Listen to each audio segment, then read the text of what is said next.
Foi bom, né? Ah, eu adoro museu, gente. Muito bom.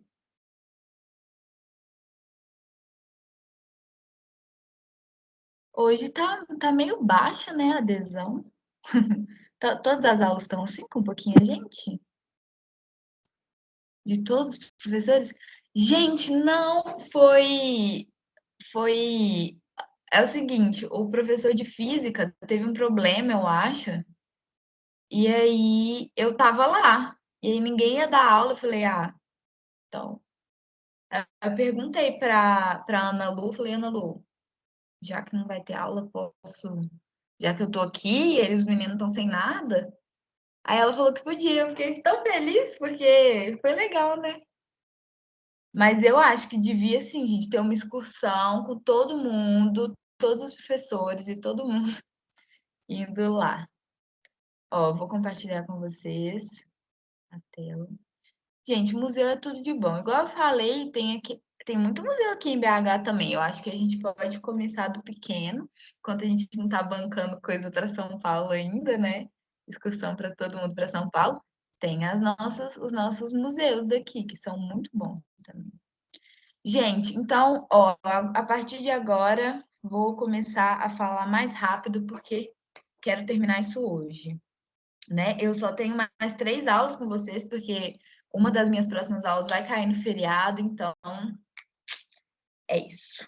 Só deixar o slide abrir. Mas basicamente, gente, lembra que na outra aula eu ia falar da Clarice Lispector e do Guimarães Rosa, mas acabou que tomou muito tempo falar da Clarice Lispector e eu não consegui falar do Guimarães Rosa. Então, agora a gente vai falar sobre ele na aula e depois vamos passar para a próxima escola literária. Gente, então Guimarães Rosa está localizado na escola no Modernismo, geração de 45, tá bom?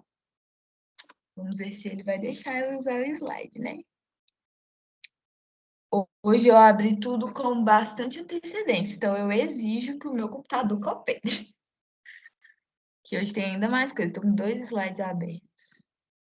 Mas, enfim, gente, o Guimarães Rosa, ele era assim, além dele ser um escritor muito renomado, ele tem uma história bem interessante para vocês aí, que ele fez uma coisa que é o sonho de muitos de vocês. Ele fez medicina na UFMG. Então, além de ser escritor, ele também era médico e ele era casado com uma mulher chamada Araci. E essa mulher, tipo assim, ela era uma pessoa incrível também. Ele foi diplomata, ela foi diplomata e eles moraram na Alemanha quando estava começando o nazismo. E aí, a Araci, né? Tanto que aqui no livro dele, se você abrir, tá escrito para Araci, os dois aqui. Ela conseguiu tirar vários judeus da Alemanha. E tanto que quando a guerra acabou, ela foi reconhecida como justa entre as nações. Ou ela também é conhecida pelo nome Anjo de Hamburgo, porque eu acho isso muito emocionante. Tipo, ela realmente trabalhou, sabe, para ajudar essas pessoas. Eu falo, velho, que casal, né? O cara é o Guimarães Rosa, a mulher tipo, é essa mulher que, né, foi até reconhecida pela ONU, pela ONU, eu acho, né? Que a ONU foi criada para a Segunda Guerra. Enfim, né? Tipo, casalzão mesmo. Enfim. Então, gente, o Guimarães Rosa, ele escreveu contos, novelas e romances, né? Então, ele é um escritor bem completo. Hoje a gente vai estudar 2 livros dele, que é o Grande Sertão Veredas e o Sagarana, que é um livro de contos. O Grande Sertão é um livro maior, né? Não, gente, por que o trem quer colaborar comigo? Enfim. E o Guimarães Rosa, eu vou ir falando de cabeça, o que eu lembro aqui. O Guimarães Rosa, ele vai ser muito focado no regionalismo, né? Lembra que eu falei para vocês que a Clarice Lispector não era tão fã dessa questão de regionalismo? O Guimarães Rosa é o contrário, ele adora regionalismo, essa questão do sertão. E vocês têm que lembrar de uma coisa, que o sertão, gente, não é o que a gente chama hoje de sertão, tá bom? Que a gente pensa no Nordeste, né? Mas não, sertão significa interior do país. Então, por exemplo, a gente que mora em Minas, a gente não mora no litoral. Então, a gente está no sertão. Tanto que o grande sertão, Veredas, gente, não tem nada a ver com seca. Essa não é a temática, tá? Só porque está escrito sertão, não tem nada a ver com seca. Muita gente confunde Grande Sertão Veredas com Vidas Secas. Vidas Secas é sobre a seca. Grande Sertão Veredas não é. E aí se passa em Minas Gerais e em Goiás. Então, esse é o sertão, tá bom? O sertão é o interior. O Guimarães Rosa ele vai ficar super conhecido porque ele inventava muitas palavras, tá? Então, ele gostava de misturar palavras, criar novas palavras, e ele colocava isso nos textos dele. Além disso, ele tem personagens universalizados, né? Ou seja, eu vou até ler essa frase dele depois, mas basicamente personagens que são, né, pessoas comuns, pessoas, vamos dizer assim, que a gente acredita que poderiam existir, sabe? Que representam, né, grupos e tudo mais. E eles são psicologicamente muito complexos. Vocês vão ver quando a gente falar do Grande Sertão Veredas. É muito. O pensamento, o fluxo, né, da fala e tal é uma coisa muito complexa. Ele tem algumas afirmações aqui, né, que o sertão é o mundo, e ele fala: todos os personagens existem, são criaturas de Minas, jagunços. É porque ele é mineiro também, né, gente? Orgulho de Minas. São criaturas de Minas, jagunços, vaqueiros, fazendeiros, factários de Deus e do diabo, meninos pobres, mulheres belas. Então, ele se inspirava na vida real para escrever seus contos, escrever suas histórias, tá bom? E aí, gente, a gente fala então sobre o livro mais conhecido dele, que é O Grande Sertão Veredas. Gente, sinceramente, livro mais difícil que eu já li na minha vida. Esse livro é muito difícil. Por que ele é muito difícil? Porque ele tem 600 páginas e é um fluxo de fala. Ele começa assim, o vizinho, ele é todo o Riobaldo, que é o principal, falando com uma pessoa, que é um vizinho dele.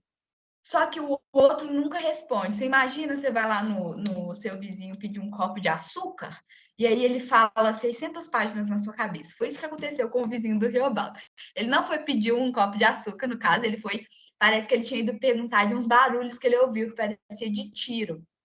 Porque a primeira frase é: nonada, tiros que o senhor ouviu foram briga de homem, não. Então ele está explicando que o barulho que o cara ouviu não era de tiro. Então o cara foi lá só perguntar e aí o outro falou na cabeça dele por 600 páginas, contou a vida inteira, literalmente. E aí ele está contando essa história, né? Falando com esse outro homem. E aí, nesse livro, a gente tem dois conflitos principais. O Riobaldo, quem é esse cara? Né? Como vocês podem ver, o Riobaldo é esse aqui, tá? E no meio é o Guimarães Rosa, tá? Desenharam ele com dois personagens, né? Então, o Riobaldo, ele é um jagunço. Jagunço, gente, muitas vezes a gente usa a palavra jagunço para falar de pessoas que, tipo assim, que trabalham para fazendeiros, matando, fazendo essas coisas. Mas não é exatamente isso. Nesse livro aqui, jagunço significa cangaceiro, tá bom?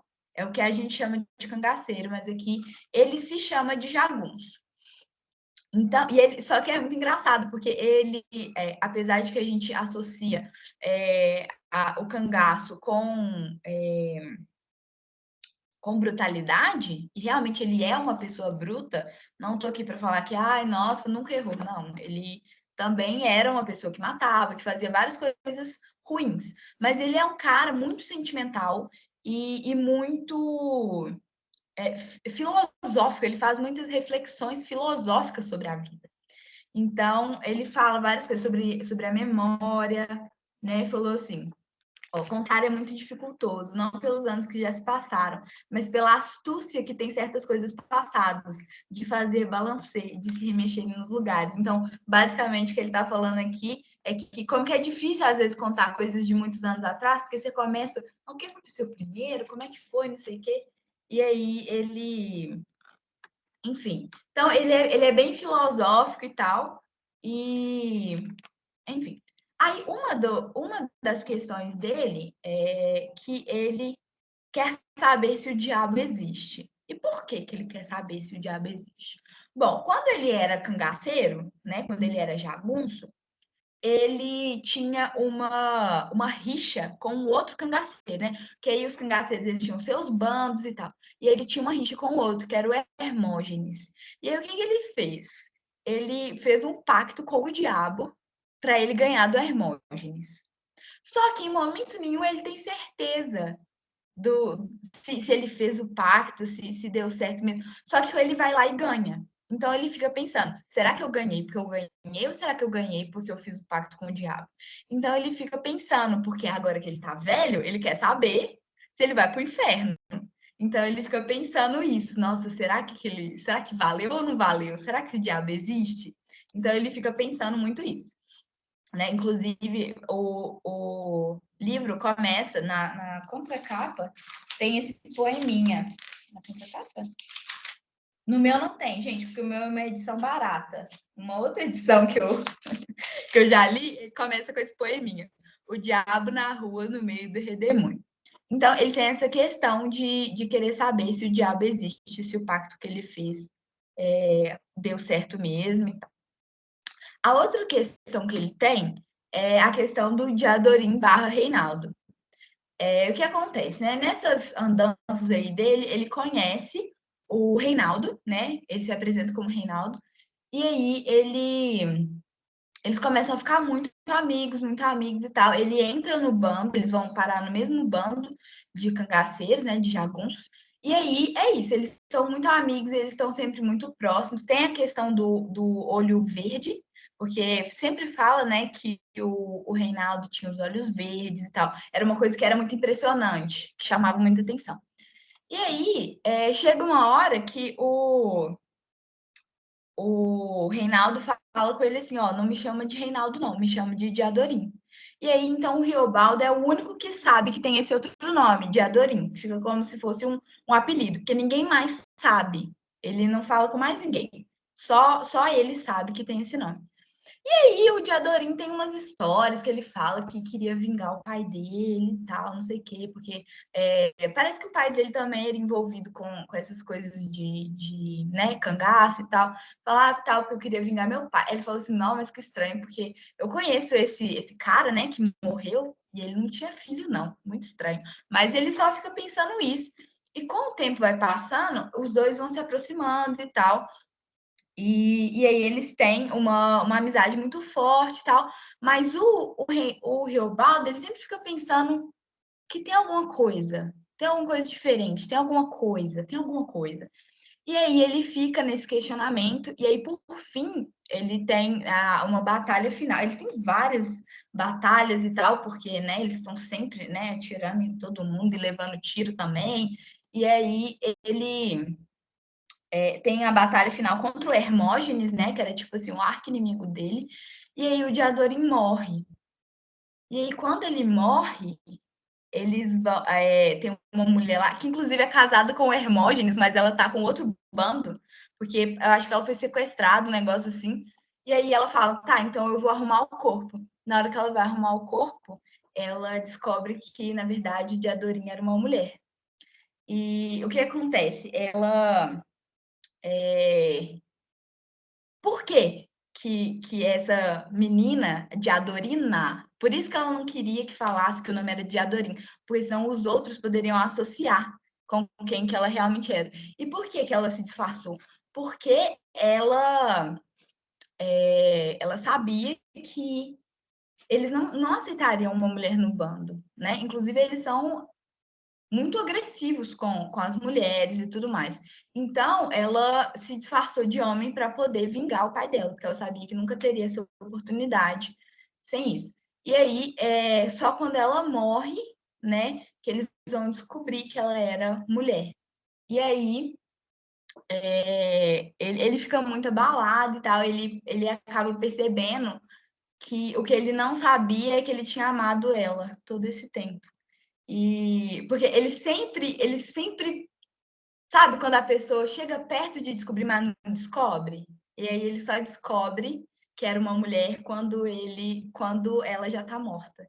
Então é bem triste e ele fala com o ouvinte, ele fala, eu deixei para te contar só quando eu descobri também que o Diadorim era o corpo de uma mulher perfeita e tal. Aí fica isso. Só que quando você lê, sabendo disso, desculpa o spoiler, gente, mas eu tenho que falar, né? Quando você lê sabendo, você percebe que, tipo assim, dava para o Riobaldo ter ligado os pontos sim. Porque fala, é engraçado quando você sabe. Porque ela fala assim, eles, né, aquele bando lá de cangaceiro e tal, ninguém tem frescura. Ela fala assim, eu não gosto de tomar banho junto, não. Eu só tomo banho no escuro e sozinha. E aí, tipo assim, ele não atina para isso, que é estranho. Tipo, todo mundo toma banho no rio, por que ele tem que tomar banho no escuro e sozinho? Ou então, tipo, por que a barba dele nunca cresce? Entendeu? Que ela até anda com. Chega a ser, tipo assim, cômico, porque ela anda com um pacotinho, assim, uma bolsa, com uma navalha para fazer a barba. Aí ela dá umas explicações, tipo, não, é porque eu faço a barba todo dia, então é por isso que minha barba não cresce e tal. Então tem toda essa questão, e o final é bem triste, né? Mas é muito interessante, não é um livro que eu recomendo. Passou. É um livro que eu recomendo ler quando tiver com tempo, porque ele é realmente um livro difícil, sabe? Porque ele é muito denso e tem muitas palavras estranhas. Nem sempre dá para entender o que o Guimarães Rosa estava querendo dizer. Mas é um livro bem interessante, sabe? Também do Guimarães Rosa, a gente vai falar hoje do Sagarana. Esse aqui eu não li ainda, confesso para vocês, justamente por o Grande Sertão Veredas ser tão difícil, que eu não animei a ler o Sagarana ainda. Porque eu não quero desanimar vocês, gente, de ler, tá bom? Mas só estejam preparados, que é difícil. Então, o Sagarana ele é composto de 9 contos que abordam temáticas do sertão, né? Aí tem o Burrinho Pedrez, que é sobre o envelhecimento dos animais. É até bem interessante, eu estava pesquisando, né, sobre os contos, e aí é sobre dois... não. Peraí. Acho que eu tô confundindo. Não, eu tô confundindo. O Burrinho Pedrez é sobre o envelhecimento dos animais, né, porque no interior tem muita essa questão, né, de ter um animal, de ter um burrinho, de ter um boi, de ter uma vaca, essas coisas, né? A volta do marido pródigo, o marido abandona a mulher, mas depois que ele consegue, ele faz uma amizade política lá, ele consegue reconquistar ela, porque ele ficou amigo do major e ajudou ele a vencer a eleição. Então, mostra essa questão do sertão de ser muito, até hoje, né, gente? Hoje, onde a gente considera sertão hoje, lá no Nordeste, até hoje os políticos conseguem fazer muita coisa lá com as pessoas, com essa questão de promessa, né? Eu acho que é pior do que é aqui, sabe? Eles conseguem manipular mais as pessoas. Porque também, às vezes, tem condição de vida muito difícil, né? Então, eles acabam tendo essa esperança de que vão ser ajudados pelo político. Então, mostra um pouco isso, sabe? Como que você é amigo de político, até essa mulher que não te queria mais vai te querer de novo. Sarrapalha, aí é a história de dois primos, os dois estão com malária, estão morrendo, quase morrendo. E aí, um deles, ele, tipo assim, ele sente que a hora da morte tá chegando e tal, e aí ele fala assim, é melhor eu confessar aqui, porque eu quero morrer em paz. Aí ele confessa que ele tinha gostado da esposa do outro. Gostado, gente, ele não falou que tinha feito nada, que ele não tinha feito nada com ela, não. E aí o outro ficou com ódio, expulsou, mandou o outro para fora da casa, tipo assim, pô, velho, nem na hora da morte o outro quis perdoar. E olha que ele só gostou da mulher, nem fez nada. Tem um outro que chama Duelo, que o homem mata. Nossa, esse parece que é uma confusão. O homem mata o irmão do amante da esposa, porque é o seguinte: ele queria matar o amante da esposa, mas na hora ele confundiu e matou o irmão dele. E aí ele começa a fugir para salvar a vida dele. Só que aí o irmão o que sobreviveu, né, que era o que estava realmente, né, ficando com a esposa do cara, aí ele quer se vingar, porque o irmão dele morreu. Aí ele manda uma outra pessoa matar o outro. Então, é isso. Só que aí, no final, o perseguidor ajuda uma pessoa antes de morrer de doença, né? Então, o cara tá perseguindo o marido, vamos dizer assim, e aí ele morre. Só que antes dele morrer, ele ajuda uma pessoa. Aí a pessoa que ele ajudou pega para ela essa tarefa de matar o outro. Ela falou, não, ele me ajudou, o que ele ia fazer? Ele ia matar o outro, então vou matar o outro para ele. Então, tipo assim, né, essa questão da violência e tudo mais. Minha Gente tem um monte de intriga amorosa, São Marcos, que é sobre um duelo de crenças, Corpo Fechado, que é sobre um homem que aceita um feitiço para vencer uma disputa, né? Bem parecido com o Riobaldo, né? Conversa de Bois, esse eu achei bem interessante, que é sobre dois bois que eles estão sendo maltratados por um homem, e aí eles se unem para se vingar do homem, eles se revoltam contra o homem. E o outro, A Hora é a Vez de Augusto Matraga, que é sobre um ex-jagunço, né, igual o Riobaldo, que se arrepende das coisas ruins que fez, e aí ele tenta, tipo assim, ele tenta melhorar, tenta ter uma vida melhor. Só que aí, fazendo, né, sendo uma pessoa melhor. Só que aí, depois de um tempo, ele percebe que ele vai ter que duelar contra um outro jagunço, porque tem algumas outras pessoas que estão condenadas à morte, tal, estão sofrendo. Então, para tentar ajudar essas pessoas, ele se vê obrigado a fazer as coisas que ele fazia antes, né, de matar, pegar em armas e tal. E aí, só que aí os dois morrem na hora do duelo, mostrando isso, né? Tipo assim, que a violência, ela não leva a nada, né? Gente, acabou Guimarães Rosa. Eu vou passar pro próximo, tá bom?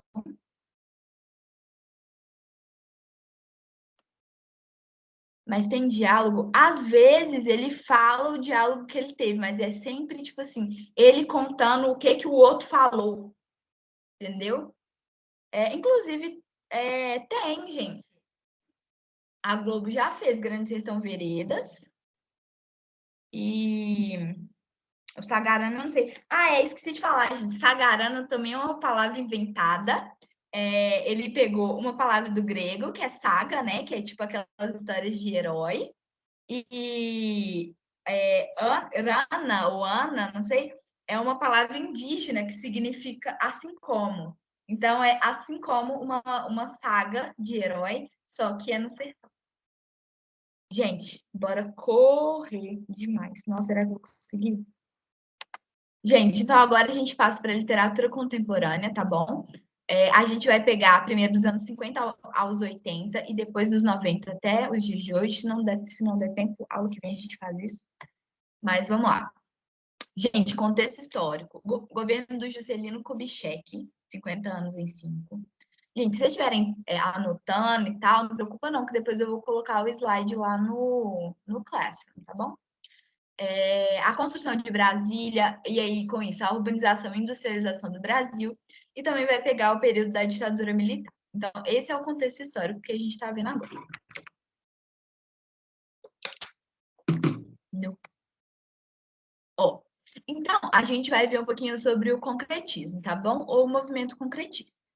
A poesia concreta, ela se passa em um ambiente urbano, tá bom? Então, não vai ter nada daquilo de rural ou de regionalismo, não. É no ambiente urbano, de cidades. E aí, a poesia concreta, ela vai dialogar, ela vai brincar com o anúncio, com o outdoor, com a propaganda, com esses gêneros que não são gêneros literários, né, gente? Uma propaganda não é não é uma obra de arte, uma propaganda tem uma função específica. E só que aí eles vão pegar e vão trazer a propaganda para a arte, vão trazer o anúncio, vão trazer o outdoor, tá bom? Eles gostam muito de jogar com as palavras e as imagens. Então, na poesia concretista, o importante não vai ser exatamente o significado do poema. Às vezes são umas palavras soltas, elas só fazem sentido por causa do jeito que elas são localizadas, ou às vezes por causa do som que elas produzem, ou às vezes por causa do ritmo que produz. Então, a poesia concreta, ela é muito menos sobre significado e muito mais sobre a sua visualização ou o ritmo, os sons, essas coisas. Então, né, ela experimenta muito com a sonoridade, aliterações, né, que é repetição de consoantes, assonância, repetição de vogal, e paronomase, que são palavras que são parecidas, né, que, principalmente, acho que é no final, tipo, mato, pato, pode ser uma paronomase, porque os dois são parecidos. Mas um tem nada a ver com o outro, né?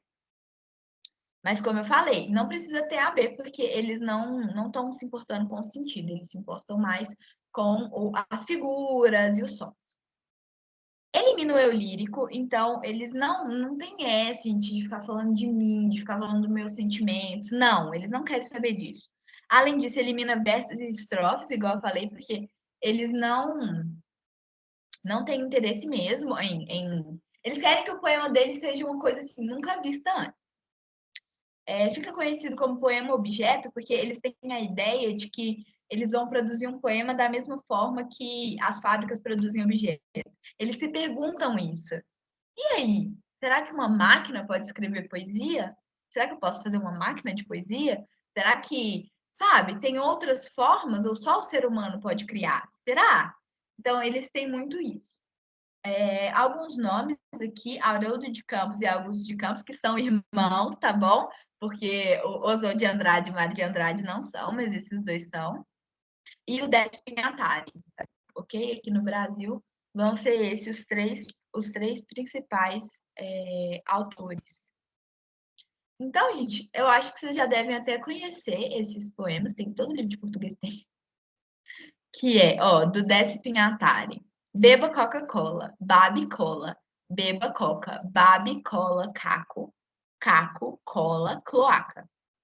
Então, ele pega essa beba Coca-Cola, né, tipo um slogan, e ele começa a desconstruir esse slogan, né? Beba Coca-Cola é uma coisa, babe cola é uma coisa bem diferente, né?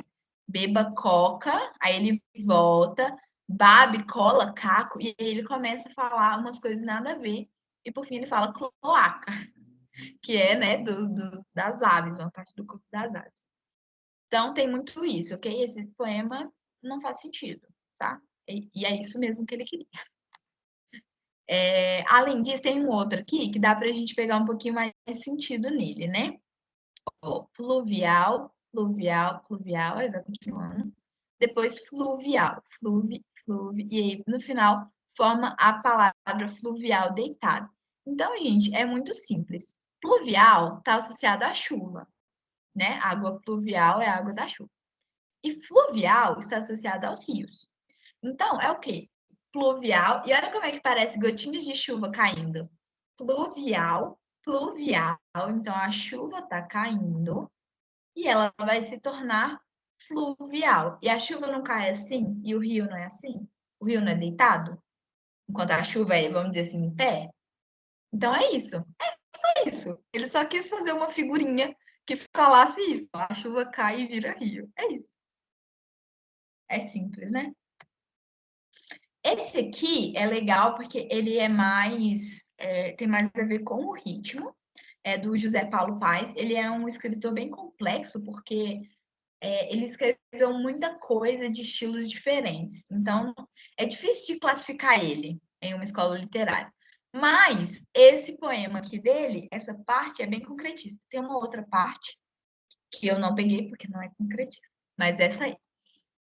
Então, gente, chama Ode à Perna Esquerda. Não sei se vocês conhecem essa palavra, ode, mas ode ode significa homenagem.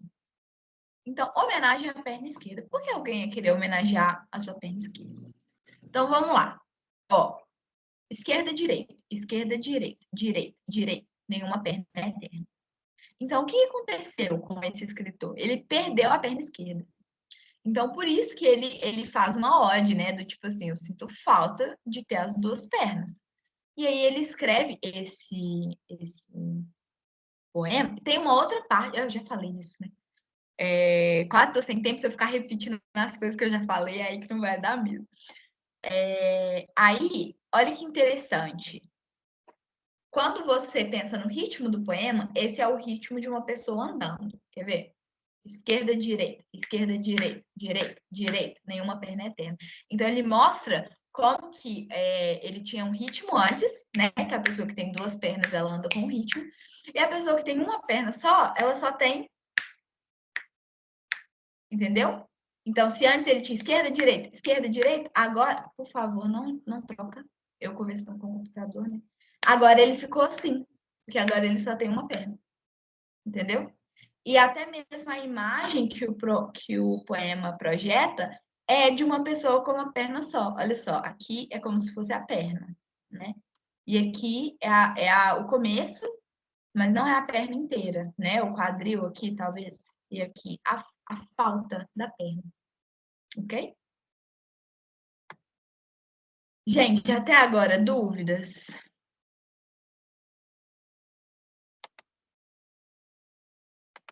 É muito doido, né? Esses...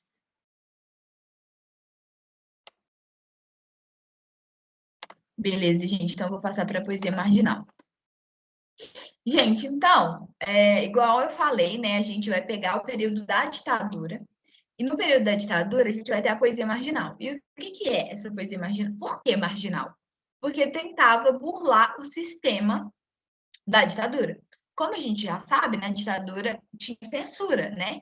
Para os jornais e tudo mais. Para toda obra que era publicada, qualquer obra de arte, né? O sistema tinha que autorizar. E aí, se eles fossem passar pelo sistema editorial comum, eles poderiam sofrer a censura. Então, o que eles faziam? Eles pegavam e mimeografavam os livros. Vocês conhecem o mimeógrafo? Lembra quando a professora dava para a gente um papel cheirando a álcool e a tinta é meio roxa? Eles faziam isso, eles mesmos produziam, eles burlavam o sistema editorial. E aí, como que eles iam vender? Porque, ué, se você não fez numa editora, como é que você vai vender na livraria? Eles mesmos saíam carregando os seus livrinhos e saíam oferecendo para as pessoas, tá? Então, é até interessante, né? Se às vezes estava lá de boa. Já aconteceu com vocês? Isso ainda existe, né? Claro que os motivos são outros, até porque o sistema editorial. É difícil você ter um livro publicado, né? Então, às vezes, a pessoa quer publicar independentemente, né? De forma independente. E aí, já aconteceu comigo, de eu comprar acho que meu pai comprou para mim, um livrinho que o cara estava vendendo, que ele escreveu e ele saiu por aí vendendo. Então, é isso que eles faziam. E aí, eles tinham contato direto com o público leitor, né? Que é uma coisa que nunca tinha acontecido antes. E aí tem muitas gírias, tem muitas ironias, muitos coloquialismos, né? Que é a representação da fala, né? E aí o principal tema é a vida nas cidades e também a preocupação social dos artistas, né? Com a questão da ditadura e tudo mais. Como eles não precisavam passar isso por uma editora, eles conseguiam se expressar com mais liberdade. Então, a gente tem aqui, né, alguns escritores. O Paulo Leminski, não se engane, gente, ele é brasileiro, tá? Só porque ele tem esse sobrenome que parece russo, sei lá, mas ele é brasileiro. Paulo Leminski, Chacal e Torquato Neto, né? São três nomes importantes da poesia marginal. Ó, vou ler para vocês. Paulo Leminski, Razão de Ser. Escrevo e pronto. Escrevo porque preciso. Preciso porque estou tonto. Ninguém tem nada com isso. Escrevo porque amanhece e as estrelas lá no céu lembram letras no papel. Quando o poema me anoitece. E, gente, agora não, hein? Computador querendo reiniciar. Desculpa, gente. Quando o poema me anoitece. A aranha tece teias. O peixe beija e morde o que vê. Eu escrevo apenas. Tem que ter porquê? Então, Paulo Leminski, ele pega dos temas mais comuns, né? Os escritores adoram escrever porque eles escrevem. E aí, a resposta do Leminski é simples. Eu escrevo porque eu quero, porque eu tô afim. É isso. Não tem que ter outro motivo. É só porque eu quero. Então, é isso. Ele escreveu esse poema todo só para falar isso. Eu escrevo porque eu quero, porque eu gosto. E aí ele fala, né, começa a descrever coisas da casa dele, né, as estrelas no céu lembram letras no papel, as estrelas que ele está vendo, a aranha tece teias, o peixe beija e morde o que vê, né? Ele devia ter um peixe de estimação, talvez. Então é isso, é só isso. Essa é a razão dele de ser escritor, que ele quer, que ele gosta. Esse aqui, gente, é uma frase bem famosa, talvez vocês já tenham visto aí nas redes sociais. Eu acho que eu já vi, tenho quase certeza. Antes que a tarde amanheça e a noite vire dia, põe poesia no café e café na poesia. É muito simples, gente. É só isso, tá bom? Eles não acreditam que tem que, ai, nossa, tem que ser cheio de coisa. Não, tem que ser simples. Tem que passar uma mensagem, ok? E é claro que esse aqui não tá falando nada sobre ditadura e tal, mas eles também usavam a poesia como veículo para, né, se opor à ditadura. Ó, essa foi a poesia marginal, né? Agora a gente vai falar da literatura engajada, que não é exatamente a mesma coisa, é parecido. Mas a literatura engajada, ela está diretamente ligada ao AI-5, a resistência ao AI-5, que foi o período mais duro, né, mais restritivo da ditadura.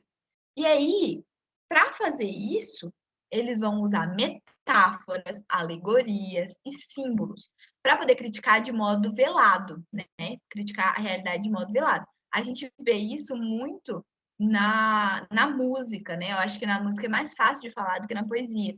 Eu achei muito interessante porque a Marilene mandou hoje a música, acho que foi o Bêbado e Equilibrista, lá no grupo, e essa música é uma música. Vocês tiveram aula disso hoje, gente? De ditadura, alguma coisa assim? Porque.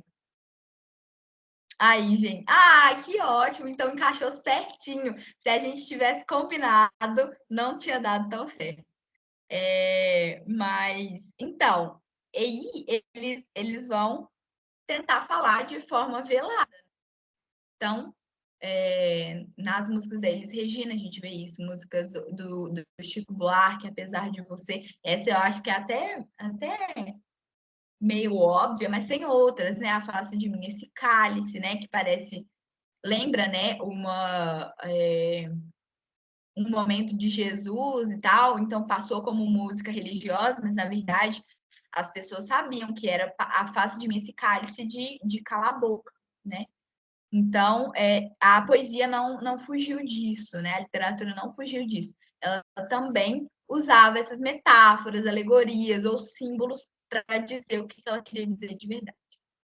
Então, só que nos anos finais, a coisa foi apertando tanto que eles começaram a ficar um pouco mais explícitos. Então, vai ter histórias sobre a violência militar, sobre o exílio, né? Então,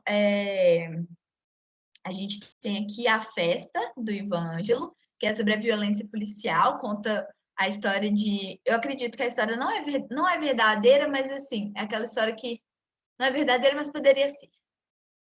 Então, denunciar a violência policial contra um grupo de nordestinos que chegavam a Belo Horizonte.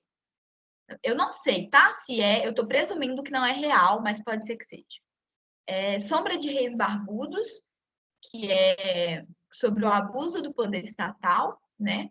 E tem esse que é o mais famoso de todos, que se chama O Que é Isso, companheiro? Já ouviram essa expressão? Vem desse livro, que é do Fernando Gabeira, e aí ele conta assim, a história real dele, uma história pessoal, onde ele foi preso, né? Foi exilado e tal, por ser contra a ditadura. Então, essa é a literatura engajada, resistência ao AI-5, ok? E agora, gente, a gente chega na literatura brutalista, vai ficar mais famosa lá pelos anos 80. E a literatura brutalista, gente, ela não tem esse nome à toa. É realmente uns textos, assim, de cair o queixo mesmo. É muito pesado. Eu não indico ler para quem é sensível. Eu sou sensível. Eu queria nem ter lido, sinceramente. Mas eu fui obrigada, porque eu tinha que ler para uma matéria da faculdade. Mas, velho, sinceramente, se você é sensível, se você fica pensando, Não lê. Não lê essas coisas. Porque fala, né? É muito gráfico. Sabe o que é um filme gráfico? Imagina um texto gráfico, é isso. É um texto que não poupa palavras, não poupa detalhes e é sobre violência. Então, fala muito sobre assalto, violência física, homicídio, né? E outros tipos de violência também.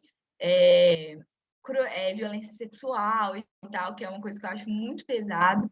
E fala sobre a crueldade inerente aos centros urbanos, do tipo assim, onde tiver muita gente, vai acabar tendo violência.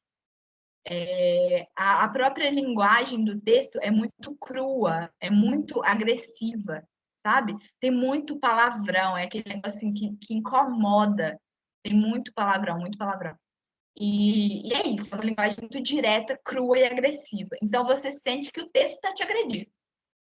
Então, alguns nomes aqui, Rubem Fonseca, que é o mais de todos, vamos dizer assim, com a sua obra Feliz Ano Novo. Gente, tem um texto que eu queria não ter lido na minha vida, foi isso.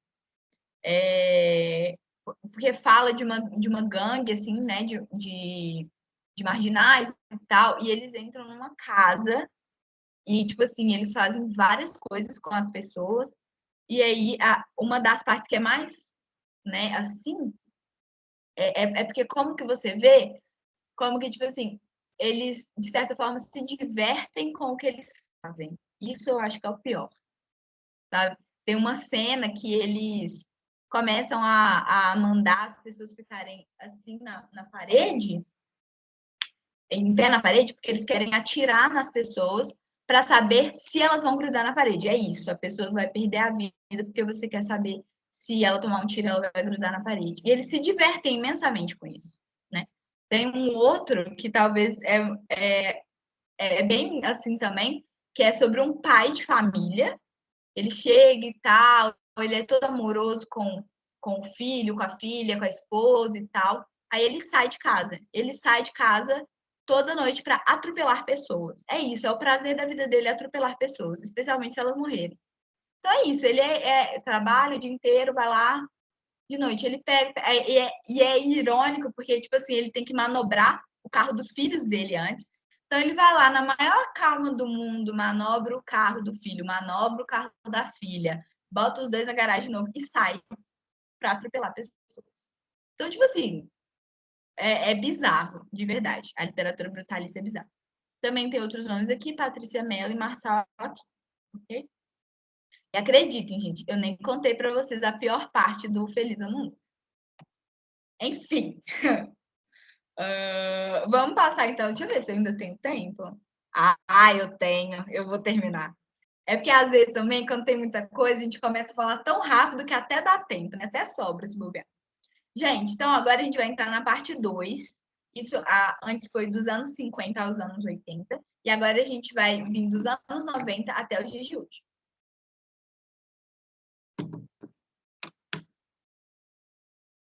Ó, para começar, eu queria dizer que isso aqui não é uma escola literária ainda, tá? O que eu vou passar agora tem a ver com a minha experiência pessoal, porque eu, né, nasci nos anos 2000 e é o que eu tenho experimentado, tá bom? Então, se você procurar na internet, provavelmente você não vai achar. Então, isso é uma coisa minha, tá bom? Gente, então a gente vai começar falando nos anos 90, um gênero literário que ficou muito popular foi a crônica. E aí eu separei para vocês uma crônica do meu autor de crônicas favorito, que é o Luiz Fernando Veríssimo. No Brasil tem outros cronistas famosos também, mas eu gosto muito do Luiz Fernando Veríssimo. Enfim, o que é uma crônica? Gente, a crônica ela é um relato curto, geralmente ela é sobre o cotidiano e ela é engraçada. É isso. Tem que ser sobre o cotidiano, tem que ser curto e tem que ser engraçado. E aí é porque a crônica é um gênero que vai ficar muito perto da gente. Porque é uma coisa do cotidiano, é uma coisa leve, sabe? É aquele texto que você para você ler, em poucos minutos você lê ou você ri, tá? Então, uma frase aqui do Luiz Fernando Veríssimo. A crônica é um gênero literário indefinido, em que cabe tudo, do universo ao nosso umbigo. E a gente aproveita essa liberdade. Mas escrever alguma coisa que preste sobre o cotidiano é difícil. Aquela história de quem canta o seu quintal está cantando o mundo não se sustenta. Mas depende do quintal, é claro. Então, agora a gente vai ler o texto Defenestração. Coloquei para vocês no negócio, vocês pegaram? Eu amo, gente. Eu tentei, gente, achar uma outra crônica, mas não dá. Tipo, ele tem muitas crônicas boas, mas essa, para mim, é a melhor. Defenestração, Luiz Fernando Veríssimo. Vou colocar aqui também, né, caso alguém tenha conseguido pegar. Certas palavras têm um significado errado. Falácia, por exemplo, deveria ser o nome de alguma coisa vagamente vegetal. As pessoas deviam criar falácias em todas as suas variedades. A falácia amazônica, a misteriosa falácia negra. Hermeneuta deveria ser o membro de uma seita de andarilhos herméticos.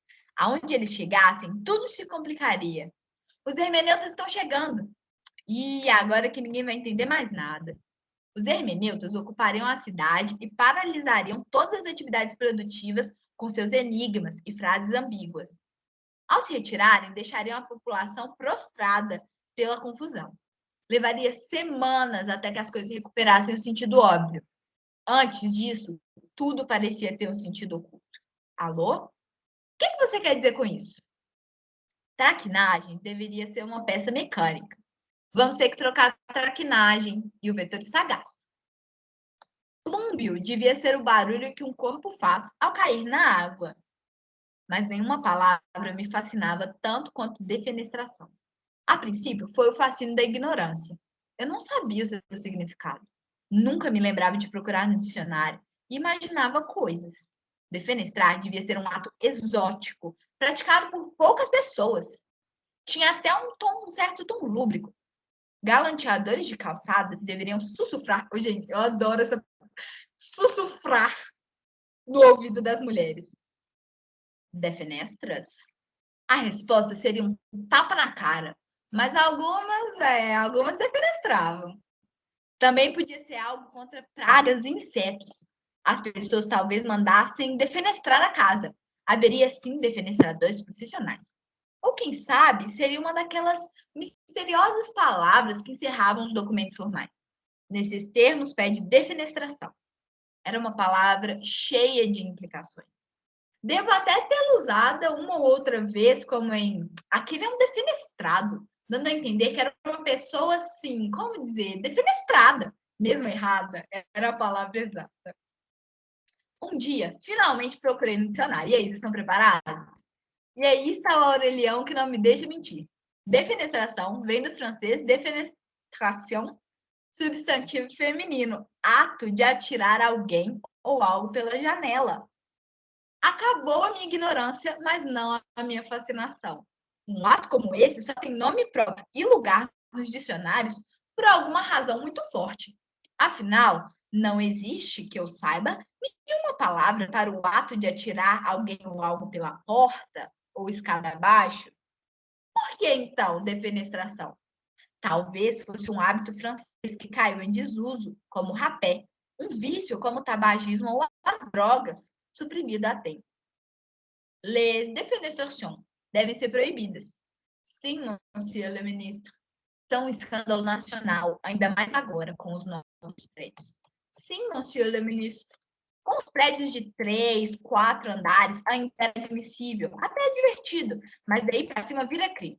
Todas as janelas do quarto andar para cima devem ter um cartaz. Interdit de defenestrer. Os transgressores serão multados. Os reincidentes serão presos. Na Bastilha, o Marquês de Sades deve ter convivido com notórios defenestros. E a compulsão, mesmo suprimida, talvez ainda persista no homem, como persiste a sua linguagem. O mundo pode estar cheio de defenestradores latentes. Essa estranha vontade de atirar alguém ou algo pela janela, doutor. O impulso defenestreux que nos fala Freud, algo a ver com a mãe. Nada com que se preocupar, diz o analista, afastando-se da janela. Quem entre nós nunca sentiu a compulsão de atirar alguém ou algo pela janela? A basculante foi inventada para desencorajar a defenestração. Toda a arquitetura moderna, com suas paredes externas de vidro reforçado e sem aberturas, pode ser uma reação inconsciente a essa volúpia humana, nunca totalmente dominante. Na lua de mel, numa suíte matrimonial do 17º andar. Opa, sai sem querer. Querida, há uma coisa que eu preciso lhe dizer. Ó, esqueci de colocar a fala era embaixo. Fala, amor. Sou um defenestrador. E a noiva, em sua inocência, caminha para a cama. Estou pronto para experimentar tudo com você. Tudo. Uma multidão cerca o homem que acaba de cair na calçada. Entre gemidos, ele aponta para cima e balbucia. Fui defenestrado. Alguém comenta. Coitado! E depois ainda tiraram ele pela janela. Essa é a minha parte preferida. Agora mesmo me deu uma estranha compulsão de arrancar o papel da máquina, amassá-lo e defenestrar essa crônica. Se ela sair, é porque resisti. Então, gente, o que o Luiz Fernando Veríssimo faz aqui? Ele pega uma coisa comum do cotidiano, que é a gente não saber uma palavra diferente, não é? Ai, gente, muito bom. Ai, ainda por cima jogaram ele pela janela. E aí ele fica imaginando. E aí, mesmo quando ele descobre o significado, aí ele fica imaginando mais ainda. Então, e aí o interessante também é que, enquanto ele tá falando, ele coloca vozes de outras pessoas, como se fossem várias situações na sociedade, né? Então, tipo, ele imagina na França, as defenestrações devem ser proibidas, na lua de mel, o homem que foi defenestrado, e aí quando ele fala que ele foi defenestrado, a pessoa pensa, nossa, coitado, além de ser defenestrado, ele ainda foi atirado pela janela. E aí, por fim, ele fala que até ele mesmo queria defenestrar a crônica, mas a crônica resistiu, né, gente? Então, acho muito legal essa crônica. Tem várias, gente, recomendo muito ler, porque é muito bom. Esse é do Comédias para se ler na escola. Enfim, gente, vamos lá, que eu tenho pouco tempo e ainda tenho outras coisas para falar. Então, gente, a crônica ela ganha muito espaço nos anos 90, né? Nos jornais, né? Tem o Luiz Fernando Veríssimo escreveu, acho que ele escrevia para o Folha de São Paulo. Então, tinha um espacinho lá para ele, para, né, divulgar suas crônicas. Uma outra coisa, gente, que eu vejo hoje na literatura é mais liberdade e possibilidades. Porque hoje, né, gente, olha quantas escolas literárias já passaram. E hoje você pode usar todos aqueles recursos, né? E você pode inovar, você pode criar suas próprias coisas, né? E também tem a internet, que é uma ferramenta que gera mais alcance e interação, né, entre os leitores e escritores. Então, se lá na literatura engajada eles tinham que imprimir os livros e sair para vender, hoje você não tem que imprimir mais. Sabia que se você escrever um e-book, a Amazon publica ele para você? Você nem precisa, sabe? E fora vários sites que são dedicados a isso, né? A pessoas poderem escrever. Você pode postar nas suas redes sociais, você pode ter um Instagram para postar seus poemas. É muito mais fácil você divulgar o seu trabalho hoje, né? E aí eu acho que isso abriu para muito mais pessoas quererem escrever. Além disso, né, eu sinto que a ficção fantástica cresceu muito, né? São histórias que têm magia ou têm animais, né? Tipo dragões, unicórnios, coisas assim, né? Eu sinto que a ficção fantástica cresceu muito, né, recentemente. E a questão da adolescência, porque principalmente nessas obras de ficção fantástica, os personagens principais normalmente são adolescentes. Então eu vejo que tem muito destaque para essa fase da vida, porque é uma fase também de que você não é adulto, mas você não é criança, então você tem, né, você passa por muita coisa. Então, gente, a literatura infanto-juvenil, né, como eu já falei, tem a ficção fantástica, né? Aqui eu coloquei alguns Harry Potter, Percy Jackson, Game of Thrones. Game of Thrones foi ótimo, porque assim, Eu nunca li os livros, nunca assisti. Mas aí no começo eu achava que era uma série normal, era uma série medieval. Aí um dia do nada eu vejo um dragão. Então, assim, se tem dragão, aí já é ficção fantástica. Só que, gente, a ficção fantástica ela não surgiu nos anos 2000, né? Antes disso já tinha as Crônicas de Nárnia, O Senhor dos Anéis, Alice no País das Maravilhas. São livros, vamos dizer assim, livros que andaram para esses livros mais novos poderem correr, né? Vamos dizer assim. Um outro gênero que eu vejo que cresceu muito são as distopias, né? A distopia, ela é um tipo de história que se passa numa sociedade normalmente pós-apocalíptica. Tipo, teve uma guerra e morreu muitas pessoas. Teve uma explosão e morreu muitas pessoas. Um asteroide atingiu a Terra e morreu muitas pessoas. Teve uma doença, morreu muitas pessoas. Alguma coisa aconteceu e matou a maior parte da população. Geralmente as distopias começam assim. E aí, para eles se reerguerem, eles têm um governo autoritário. E aí, normalmente, o personagem principal, ele percebe que tem alguma coisa errada, né? Por mais que ele, geralmente, é uma pessoa que nasceu naquele sistema, né? Muitas vezes. E ele começa a perceber que tem alguma coisa errada e ele começa a querer fazer alguma coisa, né? Então, tem Jogos Vorazes, Divergente, O Conto da Aia, e vários outros, né, gente? A lista é enorme. Só que a distopia também não nasceu nos anos 2000, gente. Antes dessas distopias, aqui tem algumas que são clássicos, como 1984. Gente, esse livro é um clássico. É um clássico, sim, mas não é difícil de ler. E eu recomendo super vocês lerem. É muito interessante. Sobre uma sociedade. É engraçado, né? Porque quando ele escreveu, 1984 era no futuro, era bem distante. Mas agora a gente já passou há muito tempo, né? Mas você vai imaginar que é uma sociedade futurística, e aí eles são controlados pelo grande irmão. Vocês sabem de onde que vem esse nome? Big Brother? É desse livro aqui, tá? Porque o grande irmão, ele está sempre observando você. Então, é como se tem um governo autoritário e ele tem, na época, ele escreveu que ele tinha umas televisões em que o governo consegue te ver, ele consegue ver dentro da sua casa. Então, e aí o governo controla tudo da vida das pessoas. Controla, tipo assim, até o que elas comem, o trabalho. Aí tem uma hora lá que eles têm que fazer exercício, né? Aí eles têm que ficar fazendo exercício na frente da televisão, e aí, se você não estiver fazendo, alguém, tipo, te xinga, porque eles estão te vendo.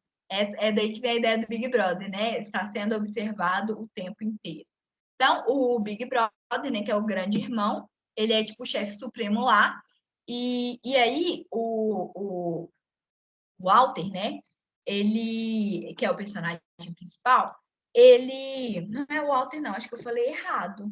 Cadê o Winston, desculpa, gente, tudo com dado. O Winston, ele trabalha num jornal lá, e o trabalho dele é de jogar algumas coisas num buraco da memória. O buraco da memória é um buraco, literalmente, que ele tem no escritório dele. Quando ele joga as coisas lá, elas caem num negócio e elas pegam fogo. E o que ele joga, né? É o seguinte, nessa sociedade, o grande irmão está sempre certo. Então, se ele falasse, vai chover no final de semana, aí sai a notícia. Grande irmão prevê chuva para o final de semana.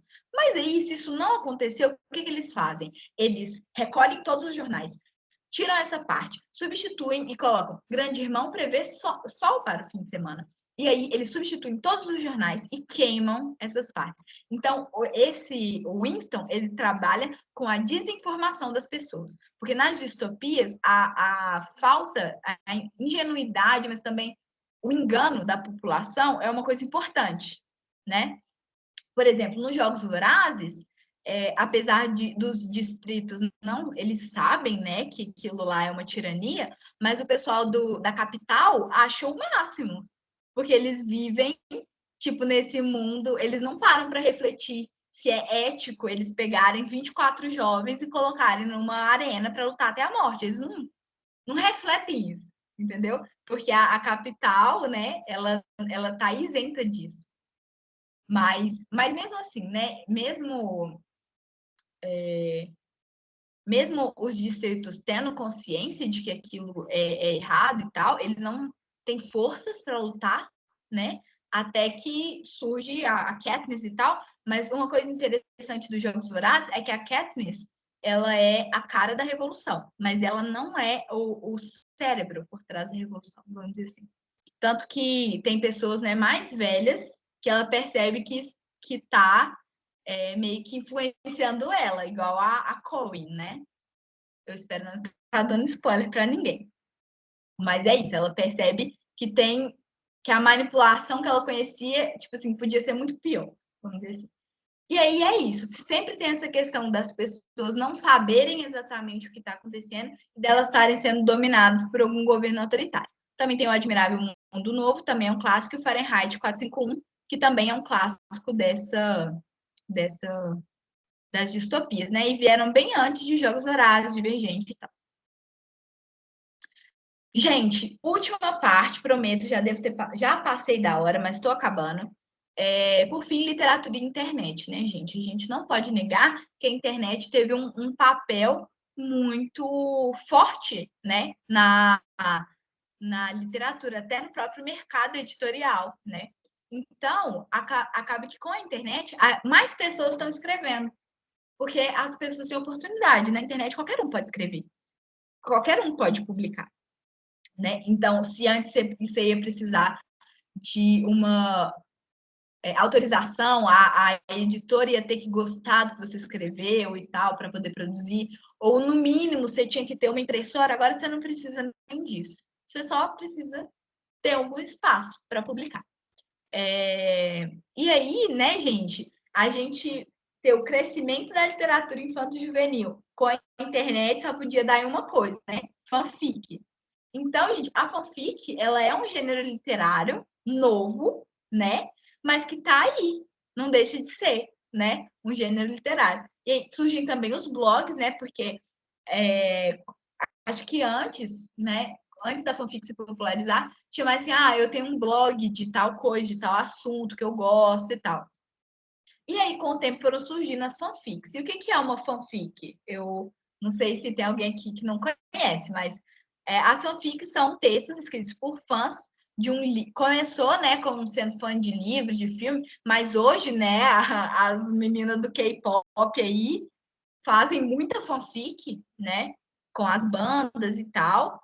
E aí eles normalmente utilizam as bases da história, né? Tipo, eu vou escolher o livro tal, aí usa os personagens, mas muda o que quiser, né? Então, hoje existe muita fanfic e existe até fanfic que começa como uma fanfic, mas depois as pessoas gostam da história e vira, né, é publicado e tal. Claro que se você for publicar, você não pode usar os mesmos personagens, né? Mas aí faz umas modificações e é publicado. Então é isso. Essa é a influência da internet na literatura. Gente, acabei. É isso. Ó, acabou as escolas literárias, mas não acabou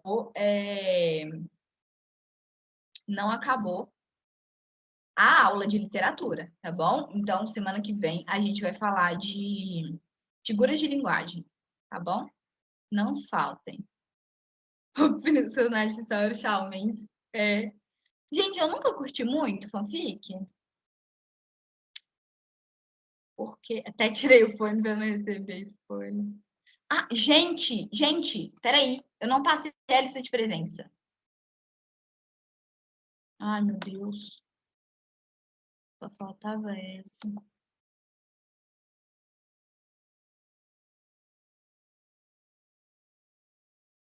Faltava essa. Falei mais de uma hora na cabeça de vocês, não passei a lista de presença.